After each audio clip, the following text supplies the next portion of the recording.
What's up, guys? Rick from DFS On Demand here with your betting preview for this week's ZOZO Championship, brand new event on the PGA Tour out in Japan. I really think this is going to be a fun one. The course looks awesome.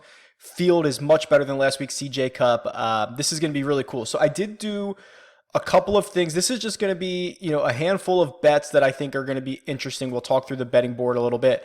But if you want kind of like the full DFS preview where we dive deeper into the course, a couple ways to get that. I'll link it right here, but I did my DFS preview for the week. Also, I was on with Pat Mayo on the DraftKings YouTube channel if you want to head over there and watch us chat through it. But this will probably be just a couple of quick bets that you might want to make as the week goes on, and let's just jump right into it.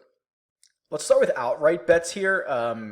For someone to go out and win the golf tournament, you've got Justin Thomas and Rory McIlroy kind of in their own tier at the top of this at 7-1 and 8-1. And then you get what I think is really like the next tier, like anywhere between the 22 and 35 range. There's a ton of guys here that I think are really valuable. The ones that stand out, both at 25-1, Paul Casey and Gary Woodland. To me, they are both well fit for this course, which is going to require accuracy off the tee, ball striking. I really like Gary Woodland because of his ability to dial it back a little bit. There's many different ways to play this course. I think he's specifically going to be some really good value, but I'm probably starting my betting slip down here in the 25 range. I will forego Thomas and Rory. I will forego Hideki, Xander, Spieth, of course, in outright markets because I don't know if the value's there. I can get access to them in different areas. Additionally, I've already fired a bet on Adam Hadwin at 50-1. Just really great form coming into this. Seems to have a skill set that would benefit here at the ZOZO Championship, which is he's going to be accurate. He makes enough putts to get by. I've already bet him. So I kind of talked a lot about outrights, but now that it's been another day, we've got more items available for us, like top 5. Remember, this is only a 78-player field. So a top 5, top 10, top 20 finish, the odds are a little bit shorter than normal because it is that that small field, but you're getting access to some things that I think are still going to be worth it. A couple of things that I think are interesting here. Tommy Fleetwood at 5-1. The concern with Tommy is the upside of actually being able to win a PGA Tour event, which he has not done in his career. But the fact that he's always in contention, the fact that his floor is very, very high, Tommy Fleetwood in a top 5 situation is fairly interesting. And additionally, Paul Casey, so obviously like him in the outright realm. So him and Gary Woodland are both 25-1 to win this golf tournament, but Paul Casey is plus 500, 5-1 to top 5 this, but Gary Woodland is 550. So you get a little bit of an extra value on Gary Woodland in the top 5 market, despite these two having the same win odds here. And then even someone like, as we scroll down for other guys that we like, Adam Hadwin is 8-1 to top 5 this thing. He's got a second place and a fourth place finish in his only 2 starts this year. Obviously, this is probably the toughest field that he's going to encounter, but it's also the smallest field that he has encountered thus far. So you can kind of weigh those things together. We'll flip over to the top 10 market, but I already know that there is a top 20 bet that I thought was interesting here. Let me see if I see anything here in the top 10 market. You know what? Let's just go to the top 20 because let's see here. All right. So if you scroll down, so top 20 in a 78-man field, you're not going to get great odds on any of these guys. But I noticed, where is he? Now I'm going to have to find it. Okay, here we go. Sean Norris, who Pat Mayo liked. When I went on with Pat Mayo, he kind of pointed him out, and I dug in after the show. Sean Norris 5-1 to top 20 this. So basically finishing the top, 25 or 30% of this field.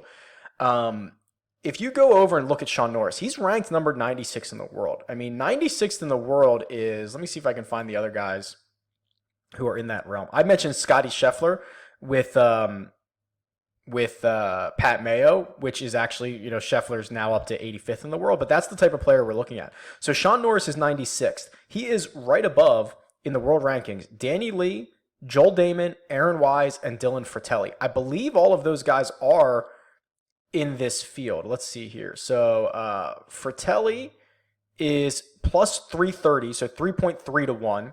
to top 20 this. Who else did I say? Damon is 4-1. And Danny Lee, I don't know if Danny Lee's. Oh, Danny Lee is in this field, 3-1 after that start he had yesterday. So here you have Sean Norris, getting much better odds than those guys to finish top 20 in this thing, where he is, official world ranking wise, similar, very similar, if not better. And then if you look at his results, plays a ton on the Asian and the Japanese tour, but his last, 5-6 starts are a second, a 26th, a win, 10th, 9th, and 2nd, all on either the Japanese or a co-sanctioned Japanese Asian tour, Korean tour event. So this is his area, man. This is his world. I don't know what his experience is here at this specific country club, but glad that Pat Mayo mentioned him because it kind of made me dig a little bit deeper into him. And you're getting odds. So and then just to round that thought out, the odds don't really make sense here. So Norris is 5-1 to top 20 this. He is right above Adam Long at 6-1. But if you go to their actual win odds, Sean Norris is 150-1, which is a little bit, to me, Vegas kind of understands what they're doing here. Or actually, no, he's 125-1, excuse me. And Adam Long is 250-1. So basically they're that far apart in the win odds. But when you get to the top 20 odds, they're like right next to each other. So that to me would indicate a little bit of value on the top 20 market here, especially in a 78-man field. You're really not asking him to do all that much. Now, unfortunately, the group betting is not out yet. I thought it would have been out by now. Not out yet, but we can look at a couple of matchups here. Nothing really sticks out. I mean, Justin Thomas is, favored against Rory, -125 to Rory's +105. He's a big favorite against Hideki, -165 to +145. I'm probably not interested in any of those. This should be pretty indicative of what Vegas thinks about Jordan Spieth. Is Paul Casey is -150 to Jordan Spieth's +130, yet Spieth has better win odds here.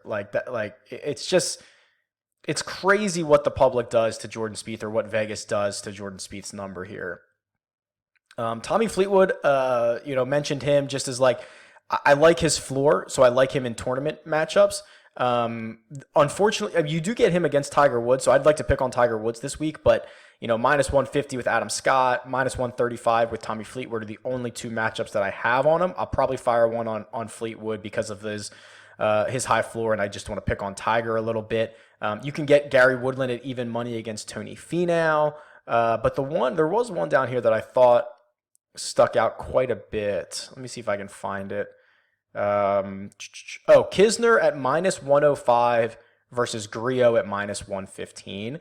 Griot, obviously great ball striker, but has not been playing all that well. Kisner, we haven't seen since, I guess, the Tour Championship, but was playing well then. This should be a perfect course for Kisner, literally perfect course for Kisner. So that's probably where I'll go there, hoping that the group betting comes out here shortly, and maybe I'll tweet out some thoughts there and where we're going. But there is some value here in the top 20 market, and there are some decent matchups that I'll fire on. So let me know what you guys think about that. Tweet me, it's at RickRunGood, or leave a comment below, and good luck this week.